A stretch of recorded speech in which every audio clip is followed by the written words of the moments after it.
Le quartier était modeste. Les bâtiments, usés et fatigués, témoignaient du temps qui passe. Des enfants jouaient dans la rue, leur rire résonnant contre le béton. Chaque jour, le maire arpentait ces rues. Il voulait voir son peuple. Il voulait connaître ses difficultés. Un homme, mal rasé et maigre, l'attendait chaque matin. Ses vêtements étaient vieux, ses yeux fatigués.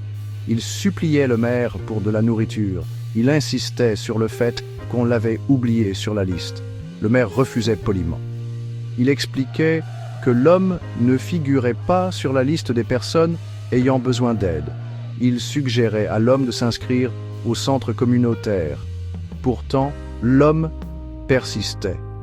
Jour après jour, il revenait. Il se tenait au coin de la rue, l'image même du désespoir. Le maire sentait le poids du regard de l'homme chaque fois qu'il passait. Le maire ressentait la pression des supplications quotidiennes de l'homme. Il savait que l'homme avait faim. Il décida de faire une exception. Juste cette fois. Il ne supportait plus de le voir souffrir. Il récupéra un sac de provisions dans sa voiture. Il était rempli de produits de première nécessité, pain, lait, fruits et conserves. C'était une solution temporaire, mais c'était toujours ça. L'homme accepta le sac d'un signe de tête reconnaissant. Il le serra contre sa poitrine comme un trésor. Le maire espérait que cela suffirait. Il espérait que cela apporterait à l'homme un soulagement bien nécessaire. Il continua sa promenade, un sentiment de satisfaction le réchauffant. Il avait aidé quelqu'un dans le besoin. Et plus tard dans la journée, le maire rencontra de nouveau l'homme. Il fut surpris de voir que l'homme se trouvait toujours au même endroit. Il se prépara à une nouvelle série de supplications, mais ce qu'il reçut fut bien différent. « Pas de cigarette ?» grommela l'homme, brandissant le sac.